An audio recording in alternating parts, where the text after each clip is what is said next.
Bonjour, merci de continuer à nous suivre sur le plateau live des sommets du digital. Je suis en compagnie de Marie-Laure Sautier de Chalon. Bonjour. Bonjour. On ne vous présente plus ici, toutefois on va quand même prendre le temps de le faire. Vous êtes aujourd'hui à la tête de Factor K. Vous êtes également membre du Collège de l'autorité de la concurrence, au conseil d'administration du groupe LVMH, Carrefour, Deco. Concrètement, vous faites quoi aujourd'hui ? J'ai voulu lancer quelque chose de très expérimental, un petit laboratoire sur les sujets qui m'intéressaient le plus, c'est-à-dire la viralité organique. Qu'est-ce qui fait qu'un média, une marque, un individu, à un moment donné, a une audience très forte ? Et j'ai voulu, dans cette idée de laboratoire, de créer quelque chose de très vivant qui serait B2B, mais aussi B2C, c'est-à-dire qui pourrait créer ses propres marques. D'accord. Et donc... Et que ces marques soient des proof of concept. Donc, si on arrivait à déterminer les grandes clés de la construction de l'audience organique, est-ce qu'on était capable nous-mêmes de faire des marques de cosmétiques, par exemple. On a lancé d'abord Mélusine Cosmétiques, des marques médias, demain, qui est notre deuxième projet. Et pouvoir comme ça apporter à des partenaires cette expérience vécue. C'est ça qui m'intéressait. Alors avant d'interroger les convictions qui vous ont amené à vous lancer dans ce projet, avant de vous demander what the future, puisque c'est le thème de notre interview, l'interview WTF c'est forcément aussi un peu what the fuck, quelle est la dernière chose qui vous a fait vous dire what the fuck dans cet écosystème ? Presque tout. J'ai l'impression qu'au fond, on a mis 20 ans à faire comprendre ce qu'était la révolution digitale et que maintenant, on va mettre presque 20 ans encore à comprendre les conséquences dangereuses, négatives et trouver les garde-fous. Et donc, je trouve qu'on va tellement lentement sur tous ces sujets. Et c'est une des raisons pour lesquelles je me suis vraiment dit, revenons à quelque chose d'artisanal, d'expérimental, pour donner du temps au temps. Parce que c'était ce qui me semblait être devenu fou, en fait, une espèce de machine folle. Vous voyez, Facebook qui, avec une très bonne volonté, veut changer son algorithme, et finalement cet algorithme qui se retourne encore plus contre lui et qui devient un monstre comme ça. Je trouve qu'à un moment donné, on doit acquérir cette conscience. Et what the fuck, où est notre conscience ? Voilà, où est notre conscience ? Vous parlez de conscience, vous avez parlé de confiance au sommet du digital, c'est le thème de votre speech, confiance, crise de confiance bien entendu, envers les médias notamment, on pense bien sûr à votre parcours chez Au Féminin.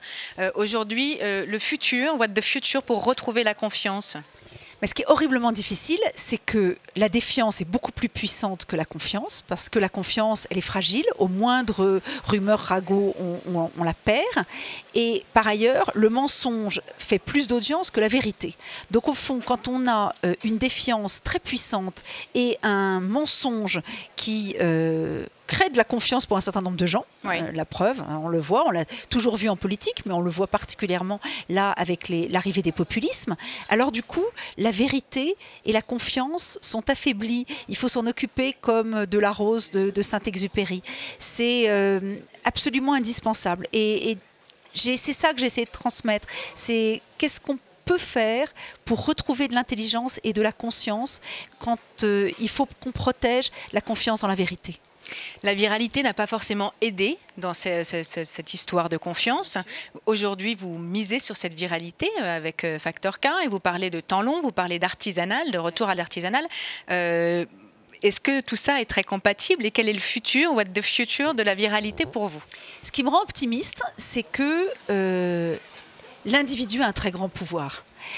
Et je pense que finalement, la plus grande liberté, c'est de pouvoir apprendre le plus de choses possibles des plateformes, mais de pouvoir aussi s'en autonomiser, créer son propre business, partir sur d'autres plateformes, qu'il y ait des concurrences. Et on le voit d'ailleurs, finalement, c'est... Tous les 10 ans, il y a une nouvelle plateforme qui arrive et qui rend l'autre complètement obsolète. Et donc ça me donne confiance parce que je crois en l'individu et je vois quand même, on l'a un peu discuté d'ailleurs avec finalement André Manoukian, c'est quelqu'un de très jeune peut maintenant percer et réussir son talent, son business. Les influenceurs aujourd'hui gagnent de l'argent et s'autonomisent des plateformes puisqu'ils existent en leur propre nom. Donc du coup, ça va donner un nombre de germes incroyables pour le futur et ça me rend optimiste. Du coup, what the future pour l'influence, puisque justement vous parlez d'influenceurs, vous parlez d'individus, on parle de Factor K, vous avez également investi dans Thriller, dans Thriller, pardon, et pas Thriller, en termes de plateforme. Qu'est-ce qui a motivé ce choix? Cette plateforme qui est une plateforme donc de vidéos musicales, dans laquelle vous allez maintenant, vous êtes maintenant associé, vous allez accompagner la plateforme, si j'ai bien compris, dans justement la définition d'un modèle économique pour que les influenceurs y trouvent leur compte. What the future de l'influence pour vous? Je ne sais pas si c'est what the future. J'ai l'impression que c'est finalement ce qu'il y a de plus traditionnel. Chacun se crée, que peut-être d'ailleurs comme au siècle précédent, on ouvre sa boulangerie, son épicerie, son petit commerce et on est indépendant des groupes, des plateformes. On revient finalement à cette forme d'artisanat. Et c'est ça que je trouve assez formidable d'ailleurs avec Thriller, c'est que finalement un jeune de 17 ans, pour peu qu'il ait beaucoup de travail et un peu de talent, arrive à créer son propre avenir. Et ça, je trouve que on ne pouvait pas aux générations précédentes, ou alors il fallait avoir de la chance. Aujourd'hui, il faut du travail et de l'originalité, du talent. Le modèle économique que vous allez donc dessiner pour Thriller, c'est un peu ce que vous faites, ce que vous savez faire depuis des années. C'est ce qui a aussi motivé votre dernière collaboration avec Au Féminin. Le modèle économique des médias demain, pour vous, c'est quoi? Alors, c'est un peu la fuite en avant. Parce que si on attend de reposer sur les anciennes formules, c'est-à-dire la publicité, les médias sont condamnés. Donc il faut que les médias aillent très vite. Vous savez, c'est cette fameuse phrase de mai 68, c'est « Cours camarade, le vieux monde est derrière toi ». Il faut arrêter de penser que l'ancien modèle est valide et il faut en définir des nouveaux.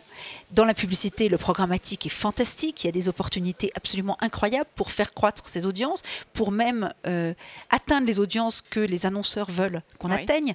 Donc ça, c'est assez extraordinaire. Dans le social e-commerce, il y a des moyens extrêmement puissants parce que, au fond, si on a une communauté, si cette communauté est engagée, alors on peut vendre un nombre de choses incroyables. Ça est devenu un tiers des revenus du groupe Au Féminin. Et c'était une très grosse partie des marges. Donc ça prouve que c'est pas très difficile pour les médias d'entrer dans le social e-commerce.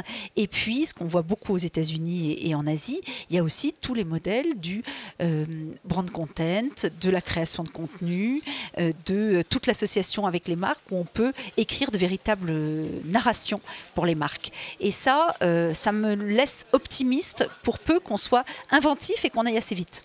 Vous dénonciez la concentration des investissements publicitaires sur Google et sur Facebook, en particulier l'an dernier, on vous a entendu à ce sujet. Votre avis sur what the future de cette concentration? Mais là aussi, je suis un peu optimiste. C'est-à-dire, je pense qu'ils ont mis eux aussi incroyablement de temps à accepter leurs responsabilités. C'est extraordinaire même comme ils ont été naïfs et peut-être ignares de leurs responsabilités. Là maintenant, on ne peut plus dire que leur responsabilité n'est pas engagée, on le voit. Et comme ils ont la chance de faire entre 30 et 50 milliards de profits selon les uns et les autres, je pense qu'ils ont vraiment les moyens de corriger leurs excès. Ce qui va être important, c'est que maintenant, je pense que les individus vont être capables de faire pression sur eux. Et si les individus n'en sont pas capables, les États le feront. Parce qu'il faudra partager et il faudra accepter sa responsabilité.